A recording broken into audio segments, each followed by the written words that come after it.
Hi, this is Pat Iyer with Legal Nurse Podcast. Today we're going to be talking about a topic that is often hidden in our culture, and that is sexual assault. You, as the legal nurse consultant, might be working on cases involving sexual assault that occurred in all kinds of settings. Melinda Norwood, who is with me today, has experience working as part of a sexual assault response team and has been involved in examining over 500 women in terms of sexual assault nurse examiner role. She has she's a bachelor's degree in nursing, and she's currently working as an instructor in an LPN program, and spent nearly 4 years in a pretty remote part of our country involved in helping women who've gone through this experience. And maybe, Melinda, some men as well, I'm thinking. Yes. She has been trained to examine women, children, men. Join me in welcoming Melinda Norwood. Melinda, welcome to the show. Thank you, Pat. It's a pleasure to be here. I'm very excited about it.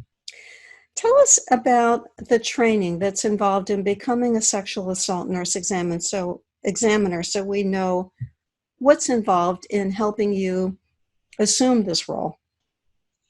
You have to be a registered nurse, of course, and then through the IAFN, which is the basis of most of the training that we receive, which is the International Association of Forensic Nursing. You go through 40 hours of didactic at the end of the 40 hours for that 1 week, where you learn all about the program and all about how it came about and everything. Then I spent a day at a women's clinic where we did nothing but 8 hours of vaginal exams, learning how to do those. Then I went back up to the village I was living in and had a preceptor over me for the next 120 hours of exams that I did to make sure that I was following all the correct procedures and protecting all the evidence, as chain of command is so extremely important. And tell us about the area in which you work, because you mentioned going back to the village. So give us a sense of what was the geography like. Geography was, we were 490 air miles from Anchorage on the Yukon-Kuskokwim River, and we had a population of approximately 6,000 people. We also had 80 other villages up the Yukon-Kuskokwim River that we took care of. And it was very remote. It's all tundra. It's very isolated and very unique. And this is in the state of Alaska. State of Alaska, where I grew up. Can you give us a sense of how big a problem this is in Alaska? The last statistics I read was that the rape population was 166 per 100,000 in comparison to a state, say, of New Jersey, which is 47 to 100,000. So, and it's predominantly within the natives themselves, from what my experience was, not with the Gussics, which is what I am as a white person. And that word again is Gussics.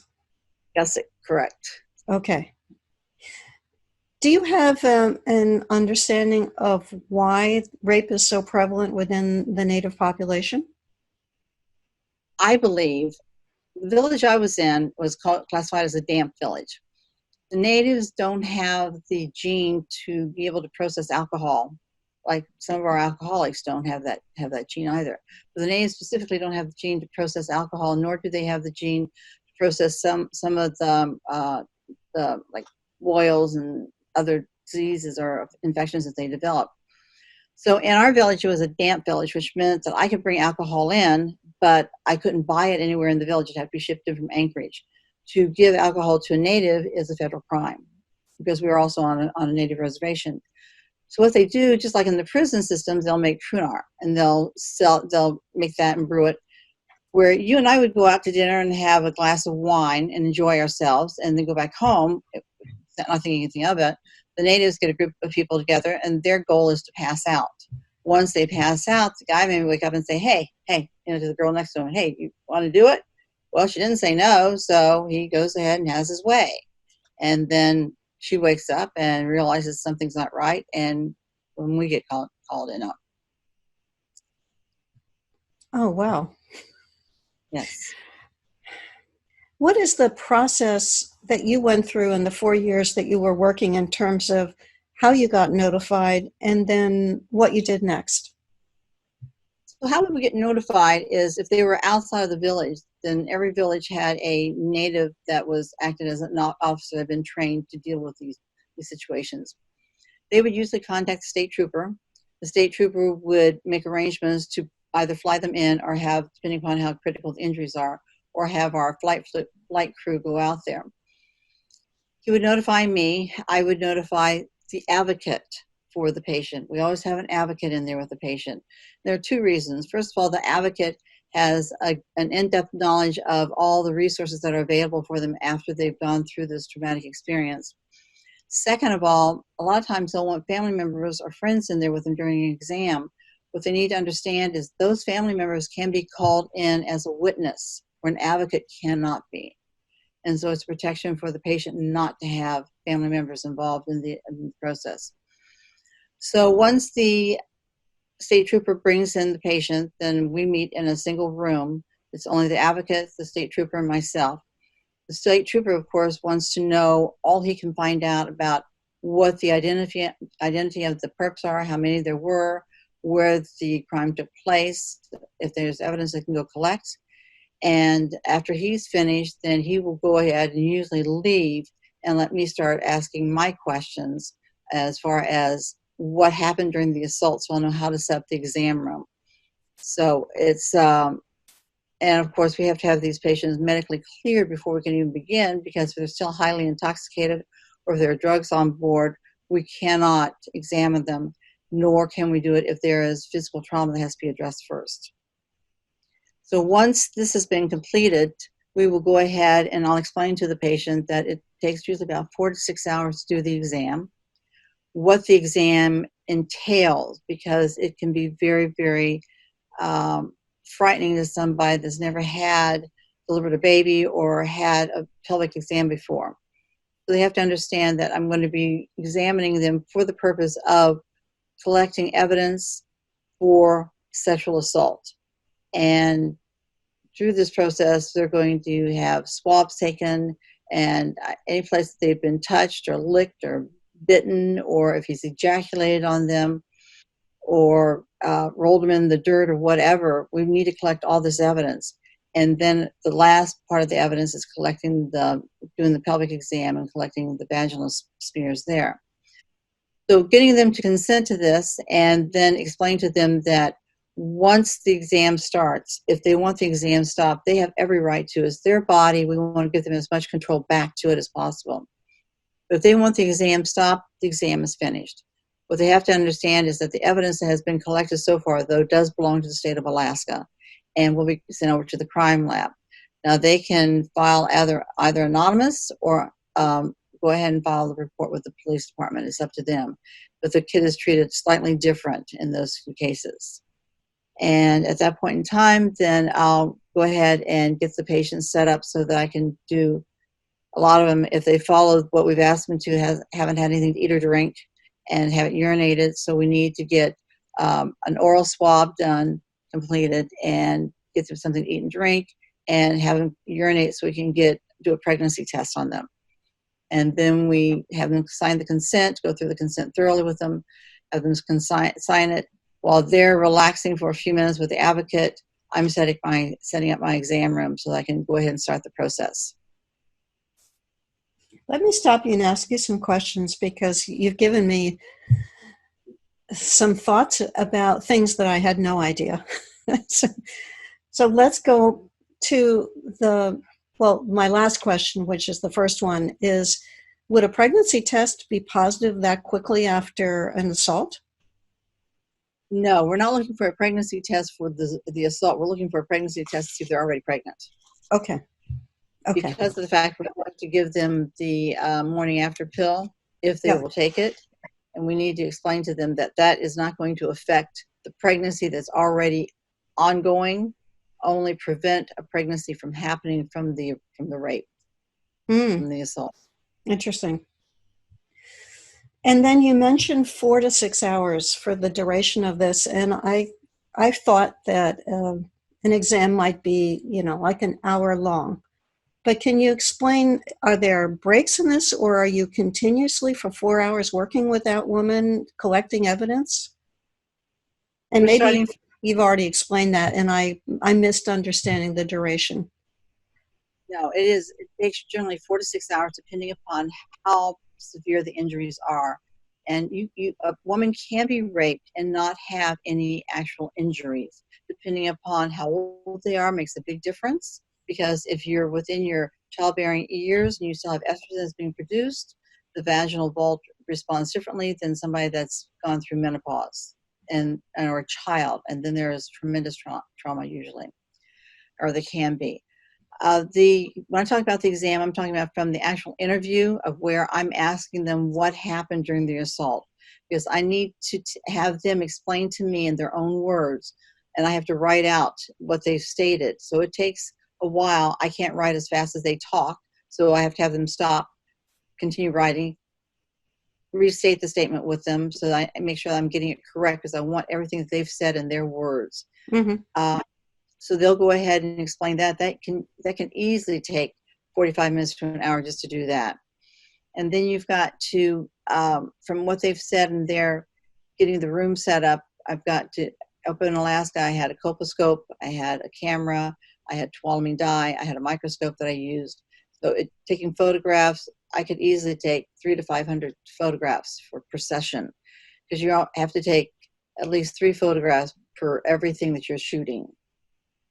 So it will take, in doing the swabs, some of the swabs require double swabs, some of them just require a single swab. Is it for dry evidence? Is it for wet evidence? Collecting clothing takes quite a while, because we have to lay out a sheet on the ground. If they're wearing the same clothing they wore during the assault, then we have to determine what clothes we're going to keep, because up in Alaska, you take somebody's jacket when it gets to be 40, 50 degrees below zero, they may not be able to replace that. But that's where the women's violence, that bill that was put into effect in 1994 by Hillary Clinton and Bill Clinton, helps, because they provide funding for all of the programs throughout the United States to provide clothing to replace the clothing that they have to give up during the exam, because they may never see this clothing again. So that's an interesting point. It takes quite a while to do the entire. Now the advocate will bring in clothes. They always bring in some panties and bras and pants and shirts if we have to collect everything. But usually we don't. Usually it's just the undergarments that are the most important things. Did they answer your question? You did. So I'm thinking about what this is like from the patient's perspective, from the victim's perspective. You know what that person's going to undergo in terms of 4, 5, 6 hours being photographed, being probed, being inspected, having pictures taken, being questioned. What do you do as the sexual assault nurse examiner to prepare that person for that long, prolonged process? When we meet with the police, when the state trooper or the policeman bring them in, I go over that very carefully with them, because I want to make sure that they understand how long it's going to take. Because if they have children that they have to get back to, or if they have a time constraint, then we can't obviously do the exam at that point in time. And of course, collection of evidence is extremely important. We have a timeline that we can collect this evidence. So usually it's about 5 days or 120 hours to collect bodily fluids. And if there's been any alcohol involved or drug, we only have 24, 48 hours to collect that. So it's taking it very slowly. Part of the problem up in Alaska too is that the natives have their own language and may not know the terms that we use when I refer to the genitalia, or even things such as sexual intercourse. They may not know that term. They may use a more street term. And so trying not to lead them into answering the question, but getting them to communicate with what actually happened can take a while to go through that process. Then of course, you're going to have to give them a break so that they can relax. And during the exam, they'll usually ask for a few minutes to relax or compose themselves. The majority of them do very, very well. Unfortunately, there are so many that never come forward because they're ashamed. They feel that it was their fault, or that they don't want to go through the trial and have to sit there in front of the people and explain what had happened, or having see the pictures passed around about them. They may not feel that they have the money for it. A lot of people don't understand that this exam does not cost them a dime, nor does any of the medication, nor does any of the follow-up. And if they do receive a bill for anything, then we submit it for the advocates and they to the program, and they will usually cover it 100%. Mm-hmm. I'm envisioning the courtroom, since you mentioned the trial, with this high volume of this type of crime. Can you give us a sense from what you know about how often the perpetrator is found guilty and sentenced? Because it seems like this crime would be clogging the courts with the large number of incidents that are occurring. Well, in Alaska, what they will do a lot of times is that, because so very often the perpetrator is known who it is, they have what's called a glass warrant, where they'll get an order from the judge, and they'll sit down and they'll call the person that was involved in it and have the patient sit there, and they'll say, hey, last night, did you da da da da da? And he went, well, yeah, but you didn't say no. And so that took care of him right there, because he's already admitted to it. So that helps prevent the clogging of the system. Where we get the ones where I end up have to go to trial are the ones that have been viciously assaulted and have a lot of injuries, and they may not know who the perpetrator is at the time. And are the courts using DNA evidence to try to identify the people who are involved in the assault? Yes, and that's one of the questions we have to ask the woman, is she, prior to this assault, was she sexually active within the last 120 hours with anybody else? So that I know whether or not I'm going to come up with two sperms. If I am, then I've got to let the crime lab know that there is that potential, or if there are other partners involved also. And unlike down here in the lower 48, up in Alaska, because the villages are so isolated, at the end of the exam, when we go to give them, we ask them how many partners do they have. If they say, well, I have 4 or 5 partners, then we will give them enough medication to take to every one of those partners to be treated for STDs. Which I know that down here in the lower 48. Yeah, I guess there's lots of implications. There's the physical trauma, the risk of pregnancy, the risk of sexually transmitted diseases that go along with this. What happens if the woman has no outward physical injuries? Is that something that rules out sexual assault, or is that something that you factor in your examination and taking the history? Yes, we absolutely factor that into the examination. Just because she doesn't have any injuries does not mean that she was not sexually assaulted. It, like I said, part of it has to do with her age. The body responds. You're a nurse, so you understand that the body responds automatically. We don't have control over a lot of the functions of our body. And if you are of sexual age, childbearing age, then the body's automatically going to start a production of lubrication.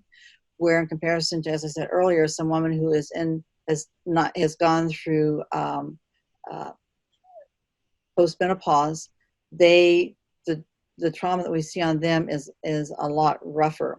A lot of these men too, up in Alaska, the natives, have some kind of knowledge of the person they're involved with, that they've attacked, and they're not sexually assaulting them violently like some of the men that break into a woman's house and they want to do it as a dominant issue. Does it make sense? Mm-hmm. It does. Yes. So, and we do get asked by the officer sometimes, does it look like they were raped? I can't give you that information. That's for the courts to describe. To determine. I'm sure that you've run into instances where women have felt so dirty by the experience that they've gone ahead and taken a bath or a shower before they get to you. How does Right. that impact the collection of evidence? Well, hopefully, if they have the panties that they wore at the time, we can collect that. Um, Unless they douche, but most of the natives don't understand what douching is, and you really don't hear that many people doing it. There's Mm-hmm. still hopefully going to be some sperm up inside unless you used a condom. And then of course they may have washed off some of the, if you licked them or bit them or kissed them anyplace else, it's going to affect our being able to collect swabs on that. But we'll still go ahead and do it because the DNA has the collection of evidence. The crime labs have gotten to the point now where all it takes is one little cell and they can process it as long as they are able to do it within a time frame. Now, if it goes to an anonymous kit, it can be held somewhere up to 5 years in the crime lab. And of course, uh, the DNA is dissipating at that time. So how successful they'll be at that time in time is going to hurt it. I have heard, and I know it wasn't in Alaska, but I have heard of some parts of the country where DNA kits are sitting in shelves after sexual assault and not being tested because of the huge backlog of specimens that have to be handled. I don't know how long DNA is valid in terms of being able to tie it to a particular person. Do you have any Um, knowledge on that? Not really. I know that in some of the states that they can hold they'll send the kids to the crime lab, because what happens once I finish the kit, I have to hand it directly off to a police officer or goes into a locked vault until the police officer arrives. He takes it directly to the crime lab. The crime lab can hold it for up to 5 years because if a woman wants to not file charges at this point in time, then it's anonymous. So we don't know. All we know is a code that's on the front of the box.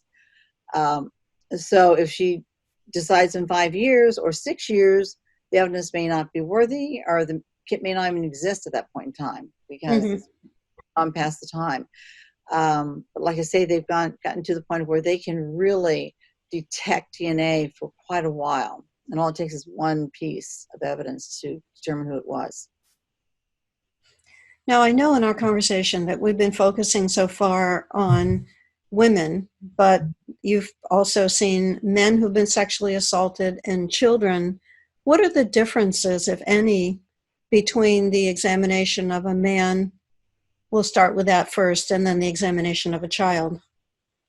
Examination of a man is usually it's all, it's either going to be oral or it's going to be anal, and the tears on if a man isn't used to having sex by the anus, then there can be a lot of trauma there. Men are devastated. I mean, women are devastated too, but men, I'm sure there are far more rapes that go on with men out there that we're not aware of because men are just mortified. And the ones that I saw were usually younger men, teenagers that were molested. So I've only seen a few of the men. I think I've only had about 5 or 10 pieces of males. I have had at times where I've had the victim and the perpetrator in the ER at the same time, and we've had to keep them separated so that they're not, because traumatizes the woman all over again. And so I'd have to do an exam on him as well as on her. And then with children are totally different because of the fact that we have in order for them to be where I can sit down and I can ask the female or the male questions about what happened. It takes a special person who's been trained.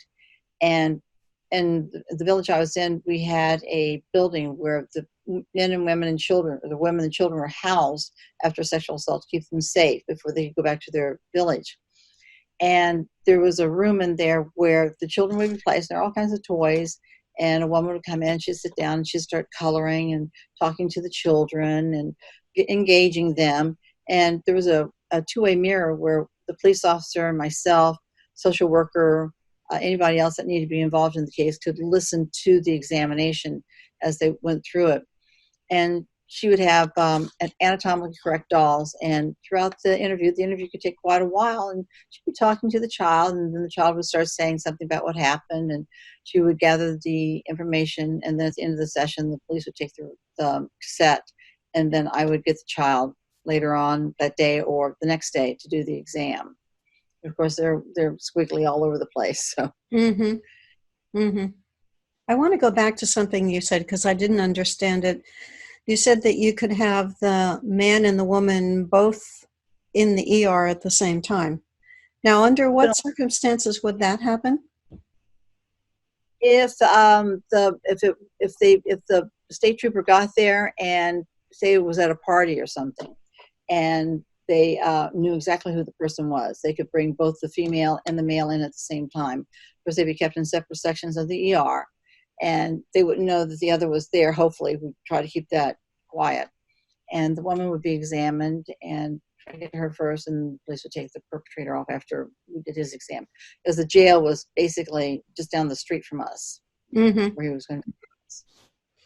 And the perpetrator was being examined for what purpose? Like for due to trauma? If there was a fight? Or just Collect DNA. to collect DNA. Okay. Okay. Because a lot of the men aren't circumcised. So when you pull back the foreskin, there's a plethora of information there that you can collect. That's very nicely put, Melinda. So did the perpetrator who is being examined understand the purpose of that exam?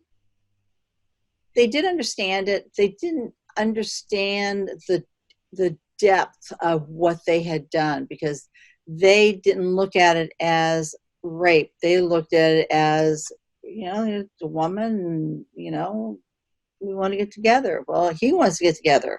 And it's just like rape in a marriage is not acceptable. It's, Mm-hmm.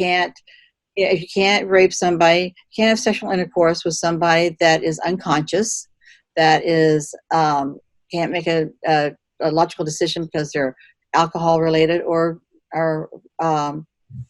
drugged. In Alaska, the natives, I can't tell you how many times I've seen a native come in with alcohol level and a still walkie-talkie of 700-800, and children coming in 10 and 11 years old that have an alcohol level of 200 and 300. That would kill some people. It would. Wow. Those numbers are astonishing, Melinda. Yes. Let me ask you from the perspective of being involved in this, and then we're going to close. Did this ever get under your skin in the sense of what you heard, what you saw? And if so, how did you keep on going in that role? It sounds like it would be incredibly emotionally draining after a while. On days where I'd have 2 or 3 exams come through, yes, it was very draining. And depending upon the brutality of it, the thing that affected me the most was the trauma aspect that the women were going to go through and would go through for the rest of their lives, making sure that they received the psychological training or counseling that they needed, because a lot of marriages get destroyed because of this. Women, it's post-traumatic stress. They are severely traumatized, and of course, depending upon how much trauma they suffered at the time. I would talk to other people that were involved in this and realize that what I'm doing is trying to offer them a service, trying to be compassionate, trying to help guide them through this horrific event that they've gone through. And if I can do that and get them to feeling safer and realizing that it was not their fault, no matter, I can remember as a child, as a teenager, hearing, oh, well, if you dress that way, then you're asking to be raped. No, you're not. You, as a female, I have a right to go to a party, to drink, to do whatever I want to, and not have anybody touch my body or do anything that I don't want done. This is my body, not anybody else's. And this is what I try to portray to them. So it's not their fault. They have no guilt, nothing to be sorry for. If I can get that message out to all women and hopefully get them all to understand that this exam doesn't cost them, please come in and see us because we are there to help them. I appreciate what you shared with us, Melinda. It's a difficult area of nursing practice, and I'm so happy that there are nurses who take this on to support victims who've gone through this tremendously disturbing and injurious experience. Our listeners are most likely going to want to get in touch with you if they have a sexual assault case and they need some insight in terms of interpreting the medical records. What would be the best way that they could reach you? The best way they could reach me would be by my email, which is Norwood, Norwood, Melinda, MELINDA, no spaces, no caps, @gmail.com. I've moved down to the lower 48, and I am looking to get involved with sexual assault team in my area. And hopefully once I do that, then I'll be able to get up a website so that I can get more involved with the attorneys or with nurses that are handling this. Thank you, Melinda. I appreciate you being on the show. Some of the key points that I think that you've covered that have really opened my eyes is the high rate of sexual assault where you were, the fact that it's often alcohol related and much of it is not reported because of the shame and the embarrassment associated with the experience. I've learned today that the exam is much longer than I ever dreamt and that it involves a lot of meticulous collection of evidence and questioning and making sure that you're not putting words in the mouth of the victim. It sounds like there's extensive documentation, photographs, specimens, and even one cell of DNA is enough to connect the victim and the perpetrator. Right. And I think you've also highlighted the special sensitivities involved in men who've been sexually assaulted, as well as children, in helping to get a coherent story from the children and the special techniques that are involved in questioning them. You've got a lot of valuable experience. I hope our listeners have an opportunity to be able to use your services in what is a very difficult aspect of healthcare. One thing I'd like to say, if I may, real quick, Sure. is that once that kit is opened, I cannot leave that room. I have to stay with that kit until it is resealed.